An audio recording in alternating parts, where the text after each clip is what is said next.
नमस्कार दोस्तों, स्वागत है आप सभी का एक बार फिर हमारे चैनल सुविधा टॉक में। आज हम बात करेंगे टिटनस के बारे में।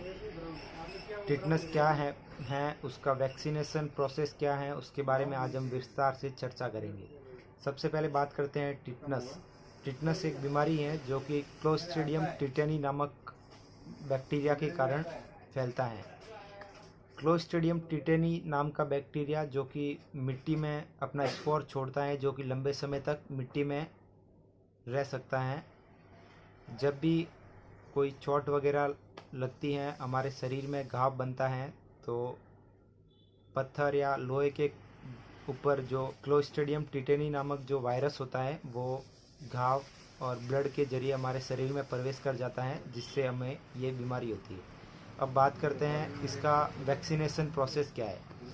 सबसे पहले शुरुआत में जब हम इसका वैक्सीनेशन करते हैं तो चाइल्ड में इसका वैक्सीनेशन फर्स्ट डोज जब वो 1.5 साल का होता है तो उसको पहला डोज लगाया जाता है।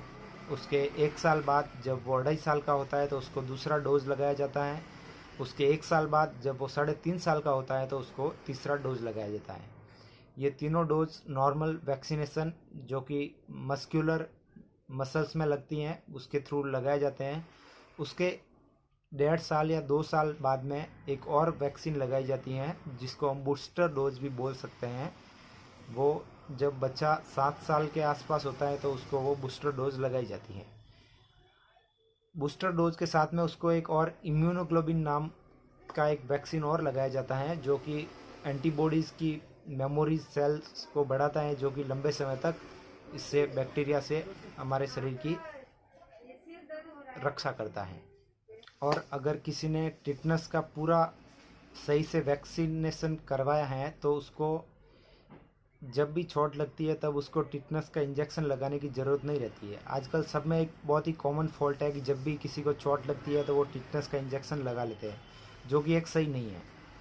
तो इससे पूरा वैक्सीनेशन किया है तो एक बार टिटनस का इंजेक्शन लगाने के बाद उसकी एंटीबॉडीज़ और जो मेमोरी सेल्स हैं वो 10 साल तक एकदम एक्टिव रहती हैं। तो आपको हर 10 साल के बाद टिटनस का या जो डोज है उसको रिपीट करना चाहिए। जब भी चोट लगे तब आपको टिटनस का इंजेक्शन लगवाने की ज़रूरत नहीं है।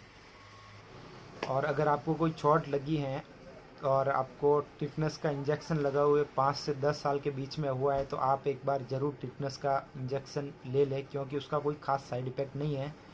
तो उसको आप एक्स्ट्रा भी ले सकते हैं, लेकिन इसका सही प्रोसेस है कि भाई 10 साल के बाद उसको रिपीट करना है। जब भी चोट लगे तब उसको लगाने की ज़रूरत नहीं रहती है। टिटनस का जो वैक्सीन होता है वो हमारे शरीर में जो एंटीबॉडीज़ बनाता है उसकी जो मेमोरी सेल्स होती है वो 10 साल तक एकदम एक्टिव रूप में काम करती हैं। अब बात करते हैं अगर किसी ने बचपन में पूरा वैक्सीनेशन नहीं किया है तो उसको किस तरह से अभी ले सकते हैं। तो अडल्ट के लिए जो वैक्सीनेशन की प्रक्रिया है वो थोड़ी अलग है।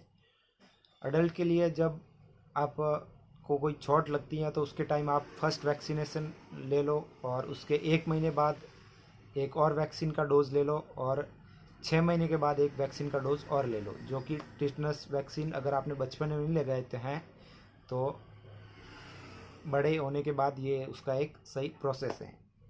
जब आप लास्ट वैक्सीन लगाते हो तो उस टाइम उसके साथ में एक इम्यूनोग्लोबिन ज़रूर लगाए, जो कि बूस्टर के रूप में काम करती है और मेमोरी सेल्स को बढ़ाती है, जिससे 10 साल तक आपको टिटनस का इंजेक्शन लगवाने की ज़रूरत नहीं रहती है। अब बात करते हैं टिटनस का डोज़ क्या है। तो टिटनस 0.5 ml उसका डोज होता है, जो कि मस्कुलर मसल्स में कहीं भी उसको लगा सकते हैं। अब बात करते हैं टिटनस वैक्सीन के क्या साइड इफ़ेक्ट हैं। तो उसके कोई ख़ास साइड इफ़ेक्ट नहीं है। नॉर्मल साइड इफ़ेक्ट जैसे जो जहाँ पे आप इंजेक्शन लगाओगे वहाँ पे थोड़ा बहुत दर्द करेगा और थोड़ी इचिंग की संभावना है, बाकी इसका कोई ख़ास साइड इफ़ेक्ट नहीं है।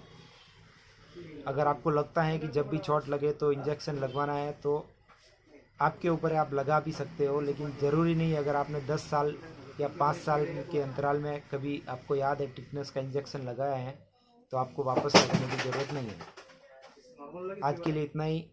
उम्मीद करता हूँ आपको इस वीडियो से कुछ सीखने के लिए मिला रहेगा। अगर आप हमारे चैनल पर पहली बार आए हैं तो उसको सब्सक्राइब ज़रूर करें। धन्यवाद। जय हिंद। वंदे मातरम।